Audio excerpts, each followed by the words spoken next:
Vous écoutez Radio Taïwan International et c'est l'heure des musées.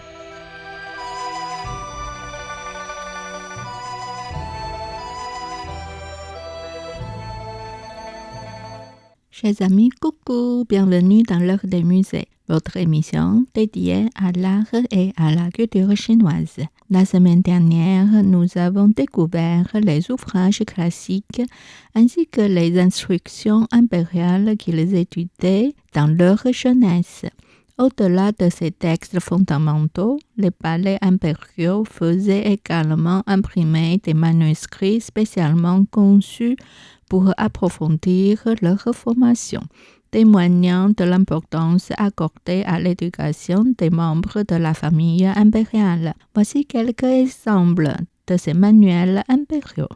Parmi les trésors conservés au Musée national du Palais, on trouve des ouvrages tels que le Dijian Tu Shuo, leçon illustrée pour l'empereur, et le Yangzheng Tu Jie, guide illustré pour cultiver la droiture. Ces textes datant de la dynastie Ming ont été reproduits ou retranscrits à la main sous les Qing, souvent avec des illustrations vivantes et expressives. Leur fonction était d'enseigner aux Hagues les fondements du gouvernement à travers les exemples tirés de l'histoire ancienne de la Chine. En combinant textes et images, ces manuels rendaient l'apprentissage plus attrayant et accessible. Un enregistre des Qiju Zhuce, annales impériales de la dynastie Qing, daté du 10e mois lunaire de la 11e année du règne de l'empereur Xianfeng, mentionne que le Dijian Tu Shuo fut un manuel essentiel pour l'empereur Tongzhi, alors encore enfant. Ses maîtres, notamment Qi Junzao et Ong Tonghe, lui lisaient régulièrement des récits tirés de cet ouvrage. Image 1. Guide illustré pour cultiver la droiture, Yangzheng Tu Jie. Le Yangzheng Tu Jie est un ouvrage éthique rédigé à la fin de la dynastie Ming par Jiao Hong, alors qu'il occupait le poste de lecteur impérial au sein du palais.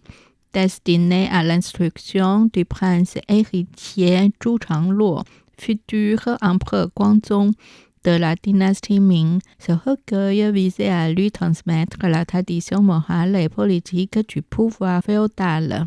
L'ouvrage compile et commente sous forme de 60 leçons illustrées des exemples tirés de l'histoire ancienne et contemporaine. Par le biais d'images accompagnées de textes explicatifs, il enseigne les valeurs de la morale confucéenne, fidélité au souverain, pitié filiale, respect des aînés, amour du peuple et souci des êtres vivants. Ces leçons s'appuient sur des figures exemplaires, souverains éclairés, ministres vertueux, fils dévoués, sujets loyaux, et apporte également des sujets tels que les affaires d'État, les réformes politiques et les souffrances du peuple à travers les siècles de civilisation chinoise. Bien que le manuscrit n'ait pu être présenté à la cour à temps, il fut publié par une maison d'édition privée. Grâce à son contenu édifiant, son style raffiné et la qualité de son impression, il connut un immense succès dans la société lettrée où il fut recherché comme un précieux trésor. En raison de ses vertus pédagogiques, l'ouvrage fut également apprécié par de nombreux empereurs de la dynastie Qing et l'empereur Guangxu en ordonna personnellement la réimpression officielle. Image 2. Leçon illustrée pour l'empereur, ordre impérial aux confucianistes de commenter les classiques. Dijian Tu Shuo, Shaoru Jiang Jing, ordre impérial aux confucianistes de commenter les classiques, raconte l'histoire de l'empereur Xuan des Han, qui ordonna aux lettrés confuciens de compiler les 5 classiques, à savoir le classique des poèmes, le livre des documents, le livre des rites, le classique des mutations et les annales des printemps et automne. Il chargea également le précepteur de son fils Shao Wangzhi de réviser et d'unifier cette compilation afin qu'elle serve de référence nationale. Les empereurs de la dynastie Qing ont poursuivi cette tradition. L'empereur Shunzhi, notamment, institua des salles de lecture impériale où les classiques étaient étudiés quotidiennement. Il imita également les anciens rites d'État pour organiser des lectures solennelles des textes classiques compilés, affirmant ainsi le confucianisme comme fondement des politiques nationales. Image 3. Doctrine impériale sur le gouvernement. Dixue. Le Musée national du Palais conserve également un autre ouvrage remarquable intitulé Dixue. Doctrine impériale sur le gouvernement, rédigé à l'époque Song par Fan Zhuyu.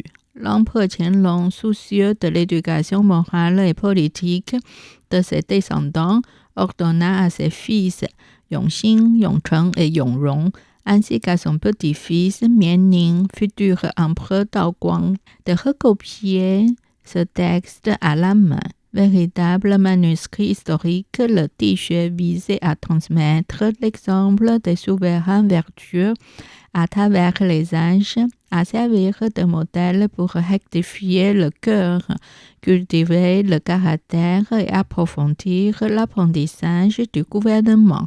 On considérait qu'en recopiant ces textes, les Hagues assimilaient naturellement les principes fondamentaux du bon gouvernement. Les enseignants des Hagues étaient rigoureusement sélectionnés parmi les grands lettrés de l'Académie Hanling, choisis pour leur conduite irréprochable et leur érudition solide. L'encadrement éducatif des princes était structuré selon une hiérarchie comprenant un précepteur principal, des précepteurs et des anda, termes dérivés du manchu signifiant compagnon ou ami. En outre, plusieurs lecteurs assistants appelés en manchu hahajus, ainsi que des compagnons de lecture accompagnaient quotidiennement les Hagues. La cour impériale attachait une grande importance à l'étiquette observée entre les Hagues, les enseignants et les personnes des salles d'études. Selon les notes de la fenêtre de bambou, Zhuchuan Piji, décrivant les scènes d'études dans la salle, lors de leur première entrée en classe, les princes et les maîtres se saluaient en se penchant respectueusement. Chaque jour, le salut rituel consistait à se serrer la main, exprimant la révérence envers les enseignants. Il est également rapporté que lorsqu'un anda rencontrait un prince impérial, il s'agenouillait pour lui rendre hommage, se présentant comme votre humble serviteur. Face au prince de sang ou noble étudiant, dans les résidences princières, il l'inclinait en posant un genou au sol et se désignait simplement comme anda. L'enseignement mongol se faisait debout, tandis que l'enseignement manchu se faisait assis. Puisque les Hagues passaient de longues années à étudier quotidiennement aux côtés de leurs maîtres et des anda, les liens profonds se nouaient entre eux. Même une fois montés sur le trône, les empereurs gardaient un souvenir ému de ces années d'études, des leçons partagées et de la compagnie bienveillante de leurs précepteurs et compagnons d'études. Image 4. Dernier mémorial de Du Shoutian. Lorsque Du Shoutian, précepteur de l'empereur Xianfeng, mourut des suites d'une maladie, l'empereur exprima sa douleur dans un mémorial adressé au palais en ces termes. Je me souviens encore du temps où j'étudiais sous votre direction dans la salle de lecture. Avec votre disparition, tout ce que vous espériez me voir devenir au cours de ces 17 dernières années s'évanouit. Votre départ me fait autant souffrir qu'il vous aurait fait souffrir vous-même. Ces mots témoignent que la profonde affliction de l'empereur, qui ressentait non seulement la perte d'un maître bien aimé, mais aussi l'anéantissement de toutes les espérances que ce dernier avait placées en lui. Voilà, nous avons achevé notre série consacrée aux apprentissages des Hagues. La semaine prochaine, à notre tour, ce seront les princesses qui seront à l'honneur.